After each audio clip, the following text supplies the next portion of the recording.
Let's face it, getting older sucks. Getting older in the age of social media is even worse. Do you hate it when people tell you to age gracefully?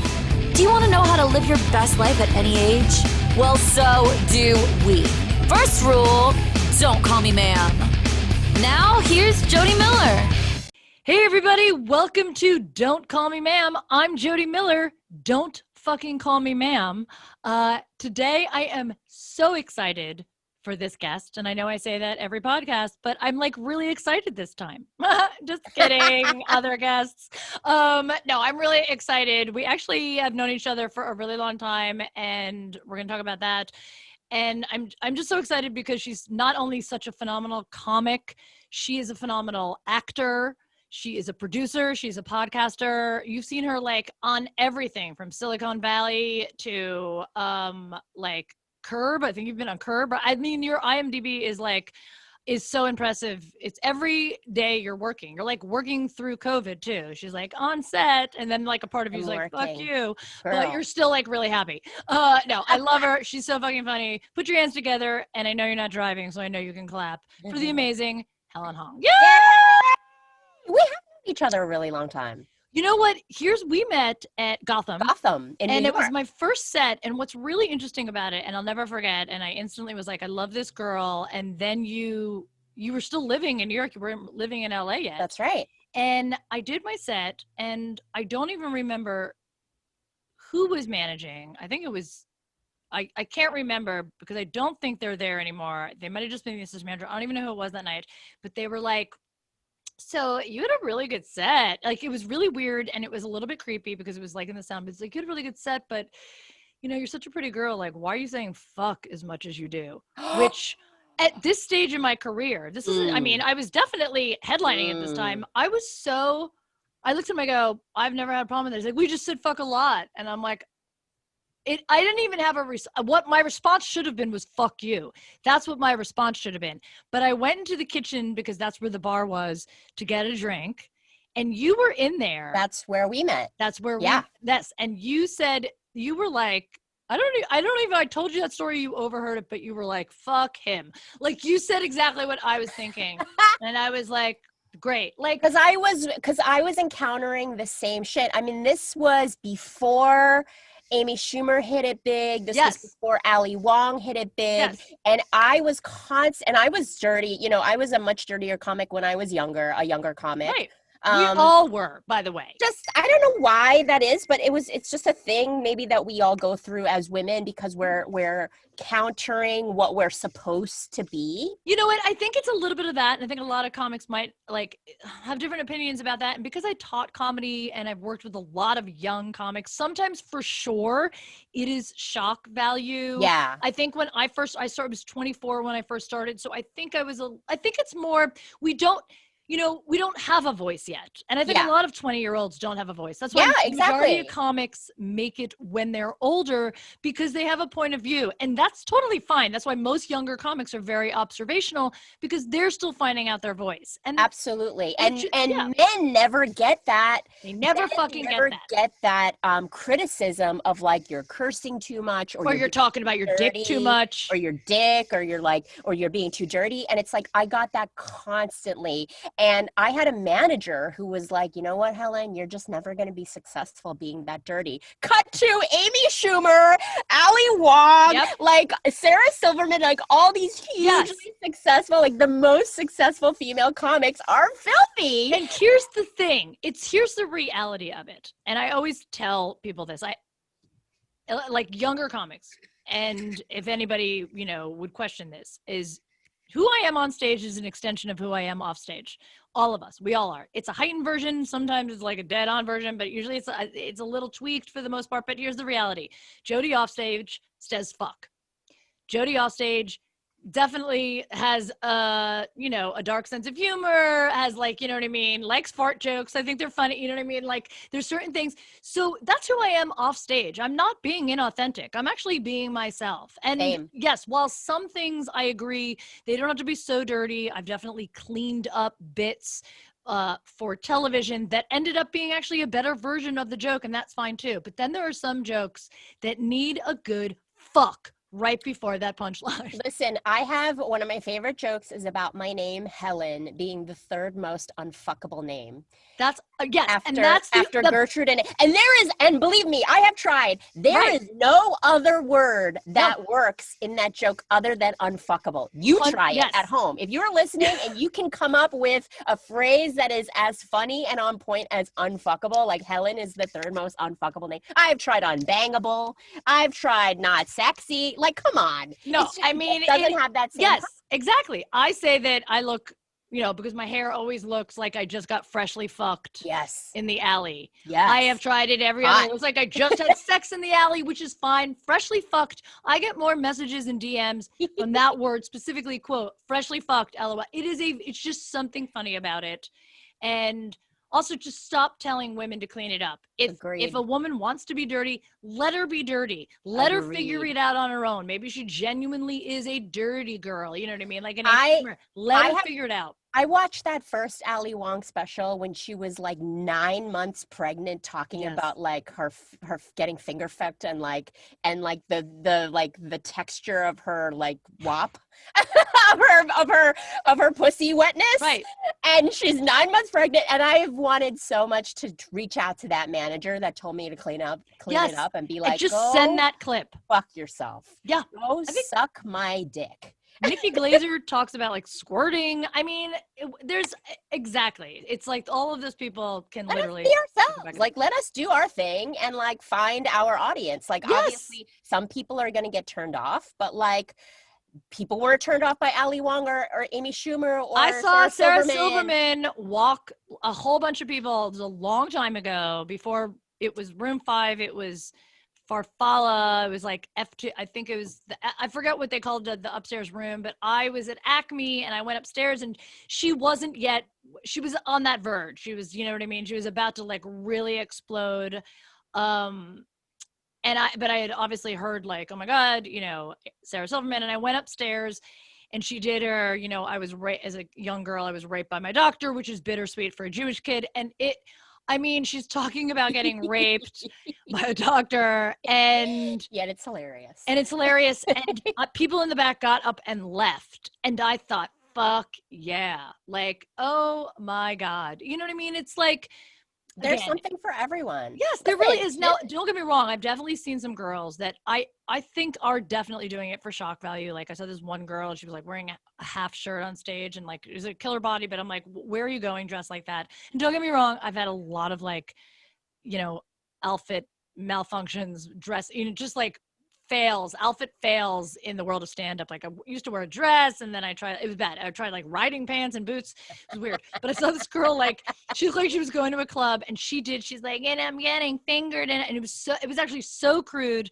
that I didn't actually believe her. I didn't think the story was real. And that's the thing. If you talk about giving head in the backseat of a car, and I really think you do, I'm going to listen. You might not like it. It might not be your cup of tea. Comedy's subjective. There's something for everyone. Just be authentic. Just be who you are. Amen. Amen. Sister. How did you, are you and Allie friends? We're not friends. We know each other. Yeah. And I, when she blew up, I congratulated her over text. We're not super tight, but I'm so grateful to her for making, little Asian women talk dirty on stage, like acceptable and popular. And, everyone who hits it really big before me, who's Asian, like Margaret Cho is one of my heroes. Allie is one of my heroes. Like all these girls that are defying stereotypes, like more power to them. I am so like, thank you for paving that road for me. Yes. It just makes it easier. 100%.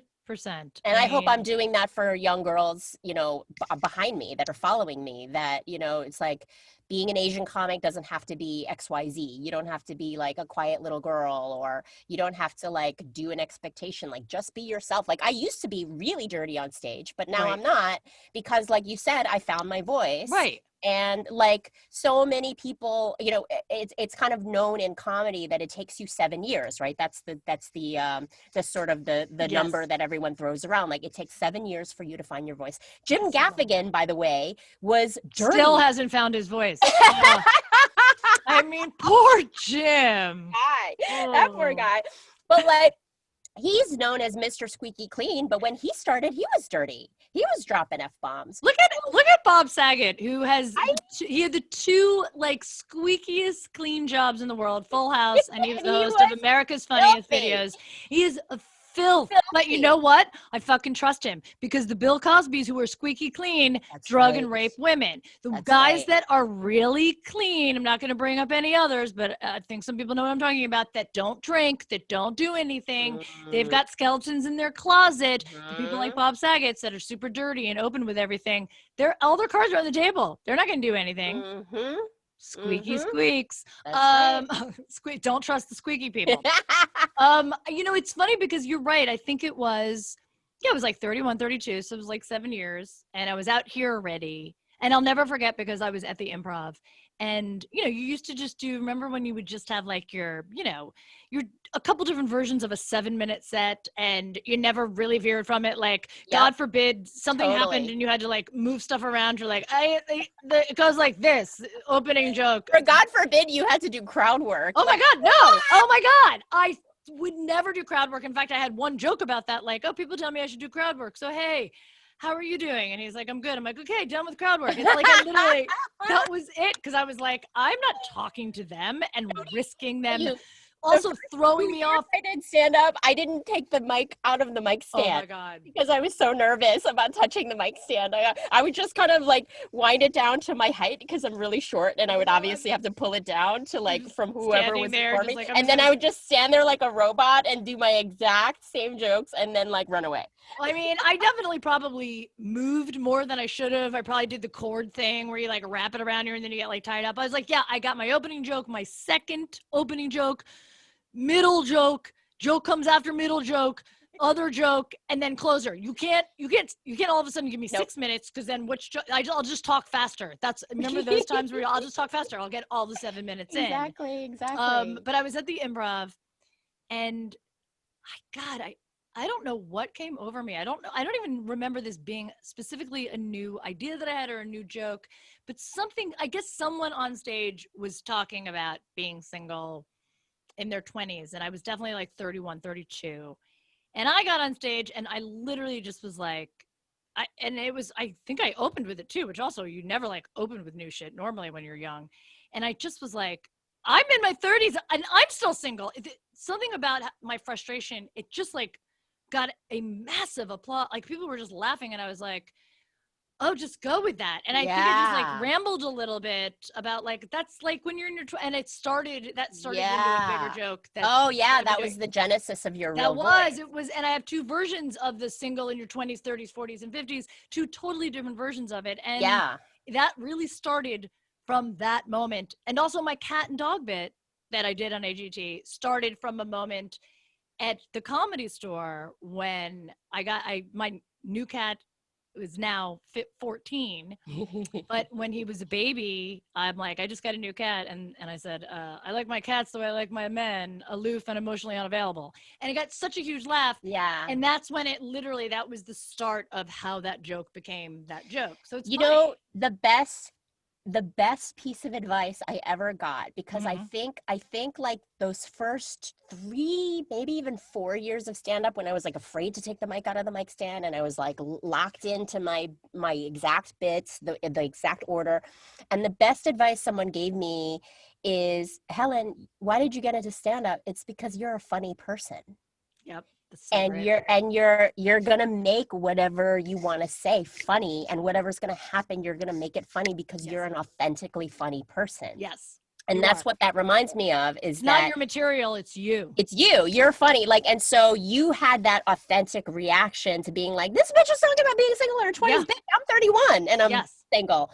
And that's because you're an authentically funny person that just came out funny. And that was one of the best pieces of advice. Like, yeah, I got into stand up because I'm a funny person, and no matter what, I can make it funny. Like, I can make. Were you acting before, and then you were like, I'm gonna get into stand up? No, I totally got into acting because of, and I still have a like chip on my shoulder. Like, I never went to acting school or anything, but I think stand up really made me a good actor, because it made me present. You have to be You present. have to be present. Because if you're headlining and you're in a room with 300 people who paid $25 and a 2-drink minimum and got a sitter, and like, you better fucking bring it. And drunk people are like, if something's happening or somebody's like yelling something at you, and you have to be 100% present 100% in that moment to deal with whatever is in the room. Like, there's 300 people and everybody is looking at you. Everybody's looking at you. It's terrifying in a way if you think about it like that. It's never more terrifying than when you actually, I think I was just talking about this with Eliza and Jeff Ross, because I just did her Comedy Revolver. We were talking about, like, when you do have that one moment, you can be headlining for years. It doesn't even matter. You know your set. You have tons of material. You've got 2 hours worth of material. But for some reason, third joke into your hour set, you go so blank. It's shocking. All of a sudden, like, your brain's like a computer. It's just like, absolutely not. So you have to, like, wait for that reboot. So you're like, so then you're like, what's going on over here? You start doing crowd work. Like, what else is going on? If a headliner says, like, 10 minutes into their hour set, so what else is going on? They have forgotten what they're saying, and they're waiting for their brain to, like, fucking reboot. Like, think of something, like anything. You're like trying to connect. Like, your brain is just like wants to fuck with you, and then it all comes back, and then you sort of, like, get into the groove. But those moments are terrifying. Yeah. But sometimes those are the best moments when you are thrown off and you literally can't remember a single joke out of your 15 hours of jokes that you know. And you just have to be, like, super present, be like, okay, well, my brain's a blank. I'm going to talk to this couple sitting right here. Yes. I mean, you know, and that's some of the best stuff. And, like, that's why I enjoy headlining on the road, because I have that hour to fuck around. I can do my jokes, but I can also, you know, devote some time to crowd work. And I think that's why people come to see live comedy is there's so much comedy on Netflix now. There's so much comedy on HBO. Like, you can watch you can watch so many hours of stand-up. So many hours from your couch. And the reason why you would want to go to a comedy club is to not have that predictable you know, hour-long set that you can watch on HBO. You want to be able to, like, be in a live environment. The live environment, yes. And the like, energy. Who knows what's going to happen? You know, she's starting to talk to this couple in the front and it's funny, or she's talking to the drunk guy in the cowboy hat in the middle. Like, what's that about? So I love that. I mean, I miss it so much. I wish we could get back to You know, I know. And it's like, I've been doing some of those I've been doing some drive-in shows. How have those been? I haven't done one. You know, they're really, really interesting. I've done them several times, and the first one was terrifying, and it was Tammy Joe's. And it's funny because everybody that weekend, that was her first weekend, that had never done them before, had the same reaction. Like Bill Burr that first night, he, like, drove a car off, which was hilarious. He said something and a car drove off. It was great. But, like, and Jim Jeffries also, like, you feel. Wait, that's so funny. He walked somebody by car. Yes, and then he to the crowd was like, "Did I just drive someone off?" It was fucking great. It was so great. I walked somebody. I mean, I drove somebody. Yeah, it was so great. And I think as they were driving off, they're like, "Fuck you!" It was just something. Funny. It was a really funny thing. But, you know, you're basically, you know, talking into the night. Like, it depends. Like, I've done, you know, Tammy Joe's, they have clappers, so they're clapping and you can see their lights flashing. And then the other one, I heard some, they honk. Yes. Like, when they want to down laugh. in San Diego, and they honk. And it's cool. It's super cool. So your timing is off, you know? Right. It's the same as the Zoom shows. You have it's not immediate. You have to just, like, I made the one with the honking one, because the other one with Tammy Joe's at the Magic Castle, you can hear people in the first, like, lane, like the cars. You can hear they're laughter. Laughing. Got so it. That really helps. But the other one, it was like into a park. It was very dark. I was on this stage with a huge, you know, spotlight, and I just made that decision. I was like, just do your set and pause the way you normally would, knowing where the laughs are, and it was fine. You know what I mean? And it was a great set.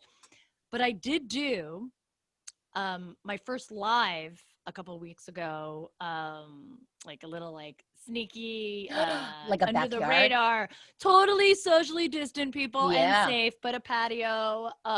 Like, they should be doing more of these. The fact that they have to be under the radar is ridiculous, because we have so much open space and we're in Southern California. I mean, you can go to the beach and sit with your groups. You can go to a park and have a comic 50 feet away from you on a microphone. It's And totally safe. and like seeing some of these restaurants I where know. like the tables are like allegedly 6 feet and you know they're not. Right. They're like This is 2 like, feet I mean, apart. anyway, so I did this show. It was in a huge patio, and it was only like 24 people because that's all they could safely have there, but which was fine. And Helen, it was like doing comedy for the first time. I almost cried when I got off. In fact, they gave me a light at 12 minutes, and I didn't want to get off. I was like, Oh. you had that energy back and forth. I could make eye contact with people. I'm watching them laugh. I'm like speaking to them. It was There's but nothing. it wasn't just magical for me. They were loving it. People need entertainment. We need live entertainment. And however we have to make that work, I think we have to do it because it's so beneficial for us in so many ways to have the People live just entertainment. don't. I think we're realizing now how essential it was, like especially people who are regular goers to comedy clubs, which there are a lot of regular goers, and there's a reason for that. Like we're providing a service to people who really need it, and I think people are taking it for granted that, like, oh, it's just whatever, like it's not an essential service. It's not essential. That's right. It's even in the schools, they're doing all the remote. It's not considered essential. And I'm teaching my friend's kid in Denver acting lessons and improv lessons once a week. I'm just volunteering, and like she brought her friend in because they don't have it anymore in school. They don't have any kind of arts or anything like that. And she, loves Disney and Nickelodeon. She dreams of being an actor one day. So why not just do a fun little, copy little scenes and like send them, you know what I mean? Like it's, wait, what's the show that you're on, The Babysitters? What did you just do? Is that? I just did The Babysitter 2, Killer Queens, which is a teen horror comedy slasher. And I was so disappointed because I got booked and I was like, am I gonna get murdered? And they're You're like, the principal, right? Yeah. Spoiler alert, Like, Helen doesn't get murdered, guys. I don't get murdered, guys. Oh my Believe God. me. I wanted to get somehow, like, I would love to like get flayed or slash throat or I know, just impaled. once, right? Just to like Once. do our dramatic death scene, or you know what I mean? I think we always kind of like, oh, I don't want to do that.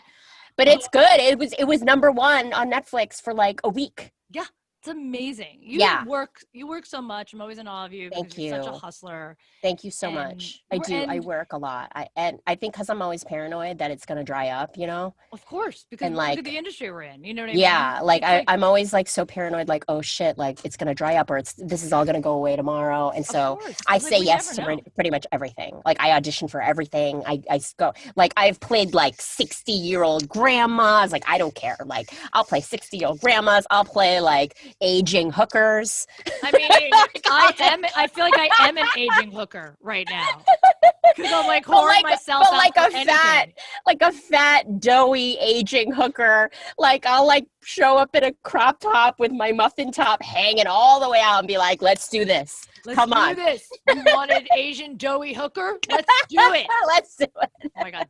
Like looking like Bobby Lee in like a crop top with his like big fat stomach hanging out. I'm like, I'm doing it. I'm the female Bobby Lee. Let's do this. I'm the doughy love Asian it. hooker. Bobby and I did a lot of road gigs together. He's so great. He's so great. I remember we were in Chicago at Up Comedy Club, and so I was featuring for him. So there's, the openers on stage, and then the host comes up and they're bringing me up, and I'm about to go up. I mean, it's like sold out. And Bobby loved to like fuck with, a lot of his features. And he grabbed my leg. I'm trying to get on the stage and he grabs my leg. I'm like, let go. And they're giving my credits. And then they announce my name, and he's literally laying on the ground, holding my leg, so I can't physically do the stage. I'm like, let go. And then he like lets go, and I go like flying out onto the stage. He is such an interesting character. I really love him a lot because he's so bonkers, and like he's definitely authentic. On stage it's not a persona. Like he's so authentic. He's authentically bonkers. But at the same time, I will say that one-on-one, he has given me some real deep ass life advice. He really has. Like he's a really deep thinking, enlightened person. And so if you go to him and go, hey, I'm having this problem, like I like can't stand this comic and she's such a bitch and like why is she so Are you big? talking about me? Yeah. That's so awkward. Yeah. I'm like, Jodi, wow, what a Like, how do you even deal with her? Tuesday. Like, what do I do when I see her? She's got that freshly fucked hair. I hate it. I know. I'm jealous of it. And he's just given like such good advice to me. Like he's very zen and enlightened. He's like, you just gotta always wish people well, Helen. You just gotta wish people well and like, you know, and release it. Yeah. Yes, Yeah. let Yeah. it go, which is so hard. You know, I mean, so hard.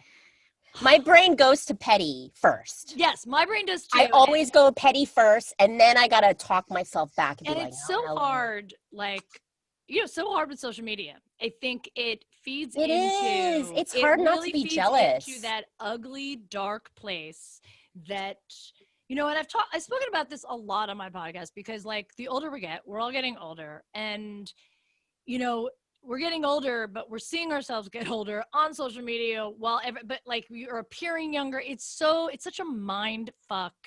And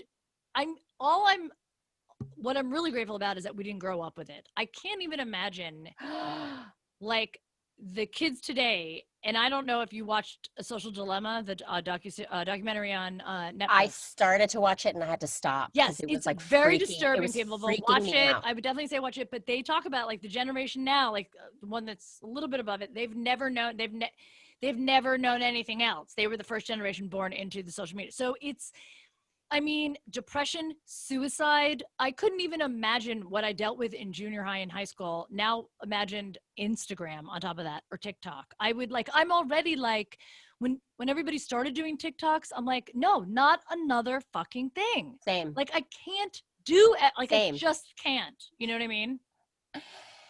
And it sucks you in so hard. Like I have this dog. I love my dog so much. Right. And I will just get sucked into my phone and be on Insta and he'll walk over and just be like, hey. Right. And I realize like, oh my God, I have ignored, like I'm sitting with this amazing being who wants me to pet him. And I have been sucked into my phone for like 45 minutes and I didn't even know that time went away. And I'm like, oh shit, I got to walk you. I'm sorry. I know. And what are we even looking at? What are we looking at? We're looking at Ashley's new pair of jean shorts. And my God, is she at the beach? Who is she with? Like literally, I'm like, Gigi Hadid just had a baby. Who oh even is that? I don't know. I don't care. Why does it matter that Gigi Hadid just had a baby in my life? It doesn't. It doesn't matter. I saw literally, I don't know why this popped up. Well, I know why it popped up. I must have at one point like Googled her, but they're like, why Gigi and her boyfriend are the most attractive couple ever. And I'm like, let me see. They are, but he's not my type. So I'm like, well, he's not the most attractive couple. But I'm like, but then I got like roped into like all their pictures. Same. And I'm like looking at her body and I'm like, what? Stop. Like, oh my God. Like I did not need to spend 20 minutes looking at Gigi Hadid and Zayn's baby. Like why? Oh, God. Why? What did they have? A boy or a girl? I think they had a girl. Of course they did. Like, why do we even know that? I why? know. Of course why they does did. it matter? And I mean, honestly, I think from like my parents' generation, like celebrities wouldn't even announce they were pregnant. It would just be like, you wouldn't see like Mia Farrow anywhere or like, you know, Goldie Hawn. You just didn't see her out in public. And then all of a sudden you see her in a beautiful, like, you know, dress holding her baby. Like she just had a baby girl. She named her Kate, and it's her and her husband. And they took a picture for the TV guide. And that was it. And you're like, oh, but you never saw them pregnant performing or pregnant in a movie. And now it's just like, you know what I mean? Like this one's pregnant, this one's pregnant, you know what I mean? And it's like, duh, it's so much. And I'm adopting. Did you know that? Did you know I'm adopting? No. A kid? God, no, a full-grown man. That's the only way I can get a husband. No. Are you serious? Yeah. A baby. By yourself. So you're gonna do it by yourself. I'm gonna do it by myself. I tried to get pregnant by myself about 5 years ago, and that didn't stick. Did you buy sperm? Like, did you go to the sperm catalog? Yep. And I fucked a lot of guys without a condom. Yeah. So like Cher in that song. Yes. What's that song? Where she's it's not If I Could Turn Back Time. It's not. It's the one where she like meets she's like in a relationship and she meets a rando. And she's like, though he couldn't give me, da, na, na, na. God, All I wanna do is make love to. Oh, that's it. All I want to do is make Cher? love to you. Yes, that's it. Oh my Yeah, God. it's the whole story of that And can song I is that say, what he's a married. fantastic Cher impersonation right there. Thank you very much. I can't believe you have not been I had cast as long- an Asian Cher yet. If I had long silky hair, I would toss it around right now. If I could turn Yes! back time. There we go. Yeah. So, Yeah, I love it. yeah, so I'm adopting a newborn. So yeah, I tried to get pregnant. I actually didn't go through IVF, and my doctor wanted me to like go through IVF, but I had already gone through IUI. I did not and know this about you, that you even wanted children. Yeah, I did. I really did want to have my own biological child, and it was, I just was like, I can't wait for that person to show up in my life, that person that I've been waiting for, you know what I mean? Yeah. And the clock is ticking, and it sucks. It sucks as a woman. It's so unfair. Yes. It's so unfair. I mean, I've talked about this on stage in length and nauseum, but like, we shouldn't start getting our periods at 13. We should start getting our periods at 20. We should be from 20 to 55. I mean, it's, in my opinion, full on fertile at that time. Yo, I got my period when I was 10. What? 10. Holy shit, that's young. I have jokes about this on stage where I'm like, I thought I had shit my pants, and then it happened 2 days in a row, and I was like, that's weird. You could have had a baby at 10. You could have a baby that's only 10 years. You have a child that's only 10 years younger than you right now. Like, how awesome would that be? It freaked out my mom. Like, it freaked everybody sure, out. that's so and, like, crazy. My dad I was took me to the 12. doctor, and he like couldn't even look at me for a minute. Like, it was like creepy because I was 10, and not only was I 10, I was a young 10. Like, I wasn't like a mature. I feel like I look at you. Yeah, I look at you and think you were a late bloomer. Like, you developed. No. Oh my God. I was such a late bloomer. Like, I was like playing with Care Bears and bleeding out of my hooch. Which is going to be the name of your next special. I play with Care Bears and bleed out my hooch. I would totally watch that. I have said this joke on stage so many times. I literally thought I had shit my pants. And then oh my God, that's amazing. I know the first time I remember I was 12, and I mean, did your mom at 10 even have that conversation with you yet or no?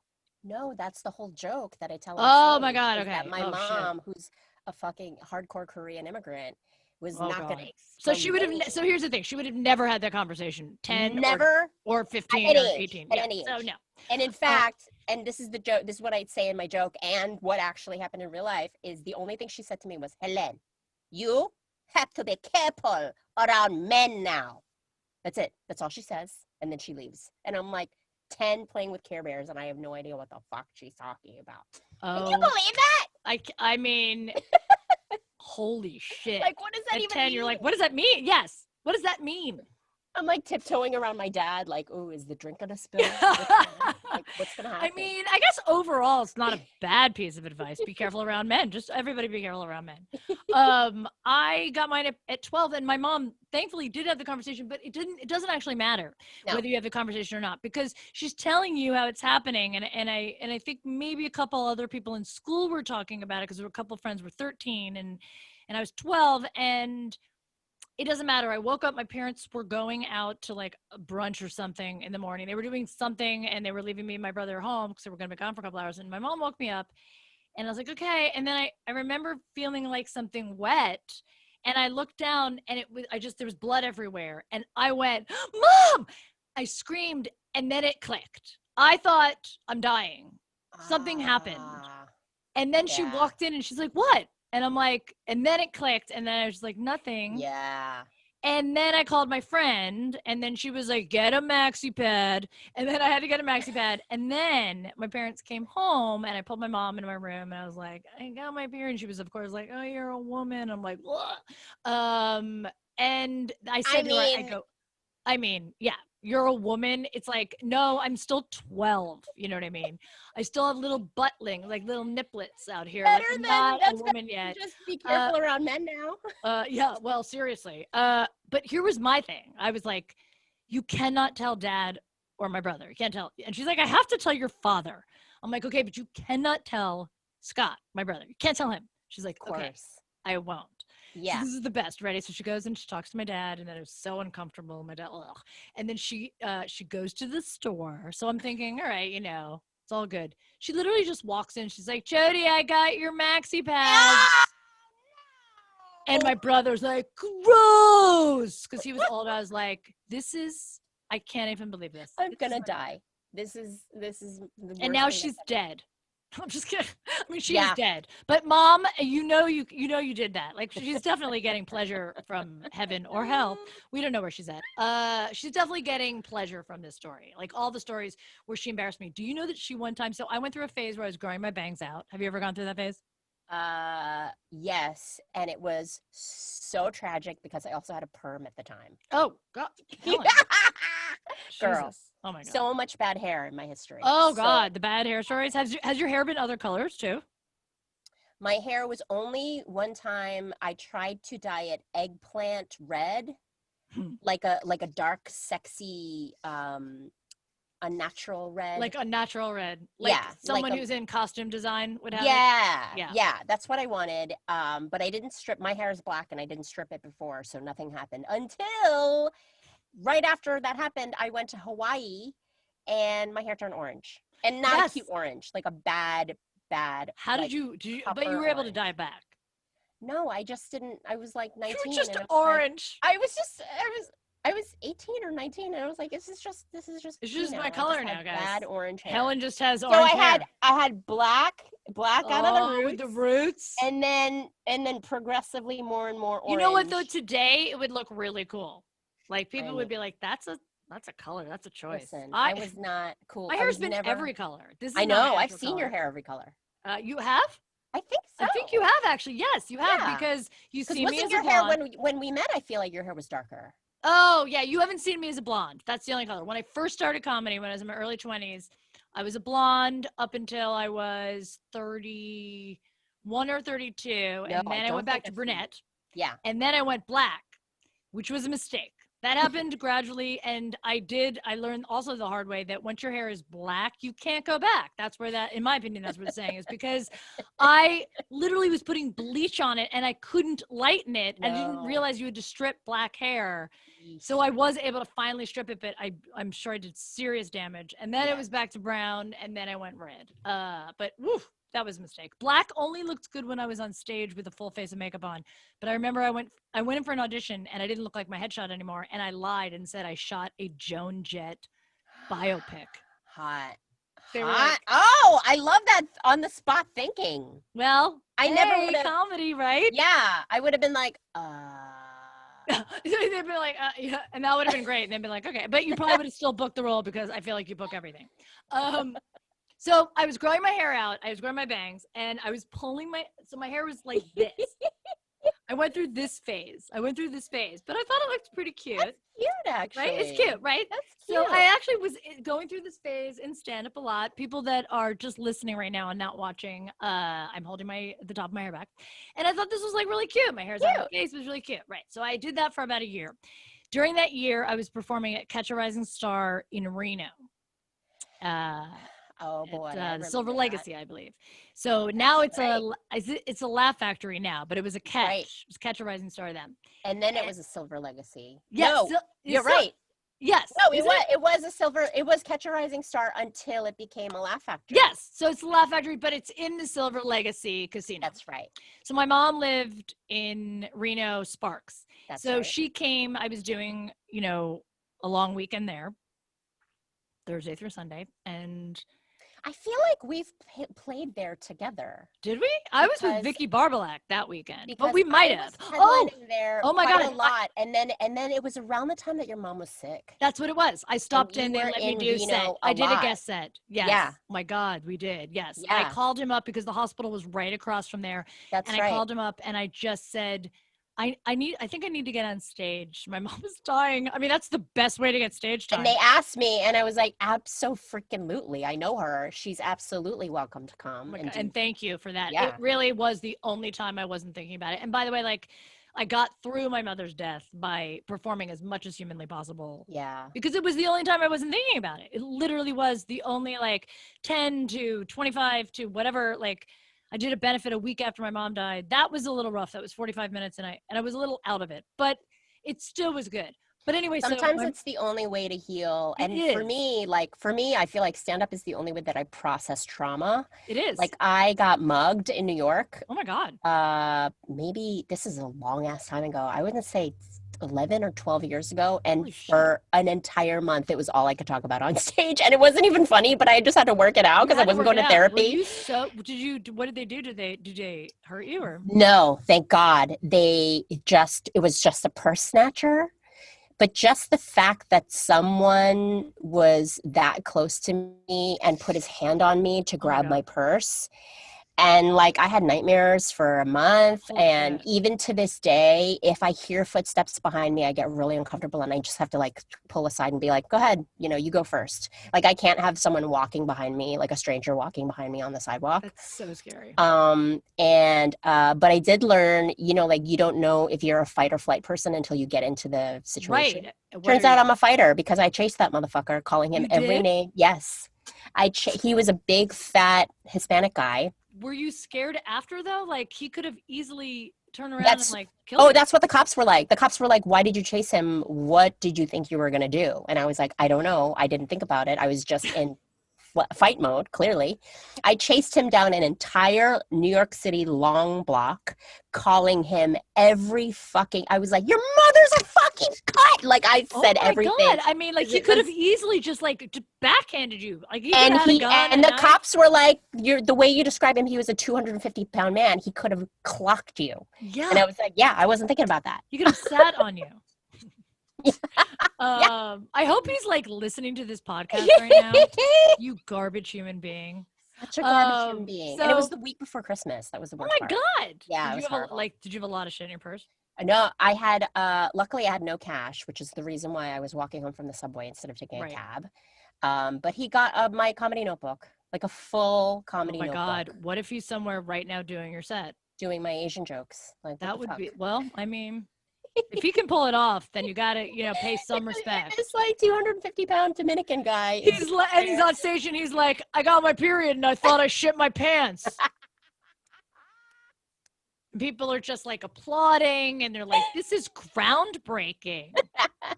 He identifies as a small Asian woman who got her period at 10. Like they wouldn't be able to say anything. You can't say anything nowadays. No, you Anybody can't. does any material, you have to be like, oh, that's cool. You can't. I know, it's crazy. The times we live in. All right. So my mom, Reno, my hair back. My mom actually came with like a bunch of her friends. I think she was on oxygen here. So it was like a few years before she passed, but she still had that spark in her because she walks up to me as they're announcing my credits. Like she's sitting with a group of friends, you know what I mean? Your parents come to our shows and you're just like, okay, great. She walks right up to me the second I'm about to go on stage. Oh and she goes, God. Are you going to wear your hair like that? Oh my God, Mom! Mom! I go, really? And then I like walk up on stage. I just pull the mic out. I go, so my mom apparently doesn't like my hair. She literally just came up. Did you see that small Jewish woman just come up to me and point her finger at me? It's because she doesn't like the bang. My mom was laughing so hard. She thought it was hilarious. But she kept going like this. Take it. She kept like motioning for me to take it down. I love that you found your voice and you're able to make anything that happens immediately before your set, make it as the first thing that you say in your set. Because it takes a really long time though. We don't just like wake up like that as a comic. No, you have to work up to that confidence. Because I think a lot of people, like, and I know, and every comic knows, like, every motherfucker thinks they can do this job. Yes. Every motherfucker's like, I'm funny. My friends think I'm hilarious. And it's like, nah, bro. Like, go up in front of 250 strangers. Also, who have paid $20 cover charge, 2-drink minimum, got a babysitter, got out of bed, drove to the club. They don't know you. They never heard of you. They don't give a fuck. Also, they don't know you. They don't even live in your state. They live in the middle of the country. You've never been there. It's some like weird, uneducated town that you're just like, where am I? I'm in a time warp. Also, get prepared to die 10,000 times on stage. You think you can handle that? Like, it is such a difficult thing for some people, Yeah, you know, people to just grasp. think like sitting around the kitchen table with beers with their buddies and they're making them laugh. Mhm. That does not equal getting on stage, an elevated stage with An elevated platform, an people. elevated platform with hot rotisserie lights in your face and 250 strangers who don't know you and give a fuck about your feelings. That is not the same thing. Absolutely. Oh my God, I know. It's like, it really, you know, belittles our job. It makes us just like, it's like, oh, I can do that. I love It's telling so jokes. offensive. It's so offensive. It It's like I really, would never go up to a plumber and be like, "Yeah, I know how pipes work. I'm sure I could although fix I've definitely like looked at like my pipes and been like, I can fix this. it." Like, do I really need to call somebody? But speaking of pipes, you just bought your first house. Congrats. My sister and I bought a pandemic house Oh my God, because this is a buyer's market for sure. seriously. So wait, Well, but you would think so, but no, because every Oh. motherfucker is trying to buy a house right now because they don't want to live in their shitty apartment 24 that's hours true. a day. So And wait, I'm in tell me about my, your house. it's 100-year-old I love it. Spanish style Oh, tiny little house in love it. South Central. Jody, I live 5 blocks away from the Boys in the Hood house. Oh my God. Oh my God. That's kind of Which awesome. I didn't know was like a landmark until I Google mapped my house. And I'm like, what's this thing that says the Boys in the Hood house? The Boys in the Hood house. If you Google the Boys in the Hood house, it will pop up on your Google Maps. Oh my God, and I love 5 this. blocks away from there. I love it. And it's like, it's so great because like we were like, oh my God, are we like gentrifying assholes? I mean, we bought here obviously because we couldn't afford to buy anywhere else Yeah, because so I'm in the valley. it's not even in the middle of a pandemic. Like the average house price in Los Angeles is like $1 million. So much. So we couldn't afford to buy anywhere else. We were either going to buy in Boyle Heights or here in South Central. And we found this great little house with a big backyard for my dog. I love it. And like really nice neighborhood. Like my neighbors are so nice. I have like Black neighbors and Latino neighbors, not too many Asians. But it's like so nice and I feel really good about it, and like Feels good, doesn't it? yeah, and I didn't want to be like that gentrifying asshole who comes in and like raises all the prices on the Black and Latino families that have been living here for decades. But here we are.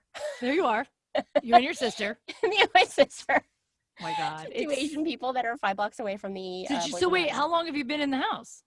Like 3 weeks. Oh my God. Yeah, Jody. That's why I'm like getting all these deliveries today and like checking my phone to make sure my like wardrobe. Oh my God, that was me when I moved. My wardrobe is getting delivered. I got so many deliveries for so long. I still feel like I get a lot of deliveries. Like when a room is done, I'm like, now what do I do?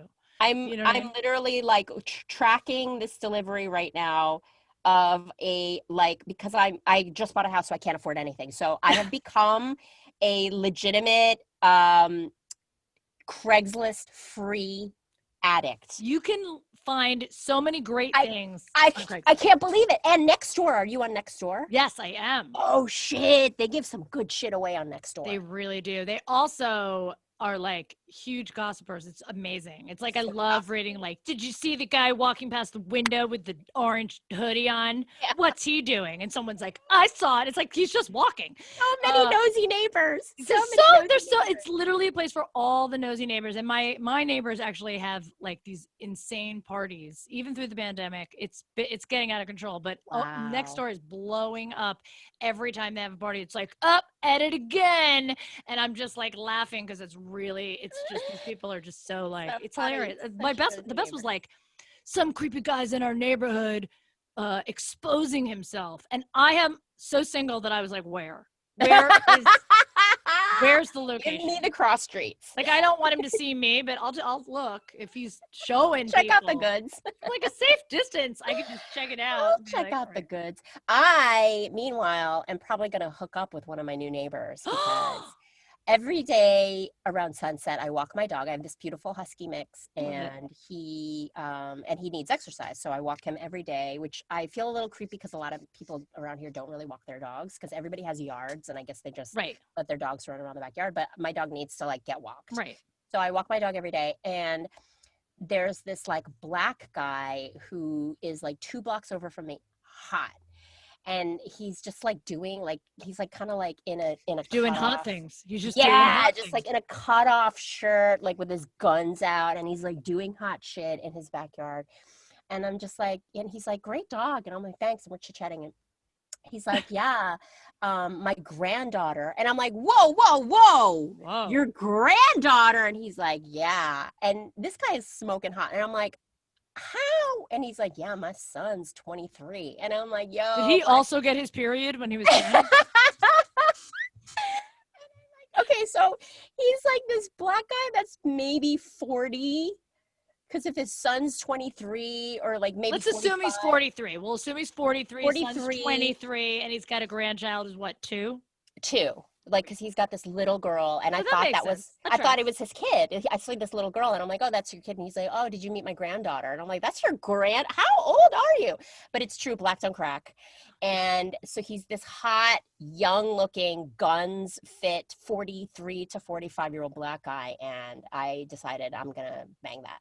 You guys heard it here first. Bang that. You heard it here first. I don't even know his this name. is actually released. It doesn't matter. You don't need to know. I don't know his name, but I know where he lives. What's up? Mm-hmm. You don't need to know his name. There's no reason. You just walk over, and the next time he sees your dog, you should just be like, "You want to fuck?" Literally, it's the end of the world. I think so. It's the end of times. Like, you think have so. to put all the cards on the table. Let me tell you something. The biggest regret that I have is not fucking more randos. Like, I actually don't have that regret. Sorry, Dad. I really fucked a lot of randos. I wish that I had fucked more randos when I was like super young and cute.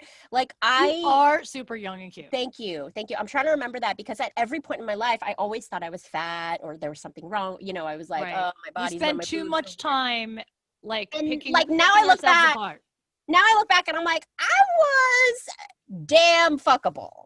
I mean, and you still are, but yes, still are. But like, we're so when I was 27, I was like, damn, I was hot, and I got hit on all the time, and I should have fucked every single one of those dudes. You know, I wrote a script about it too, called "Anatomy of a One Night Stand," and it follows 7 different people all having a one night stand around the country on the same night. They're not connected. It's just I love it. And they're all just really strong, empowered women that make. I love decision. And it's really fun. And all 7 of them, with the exception of 1, was based on my experience. And I've had more than 7.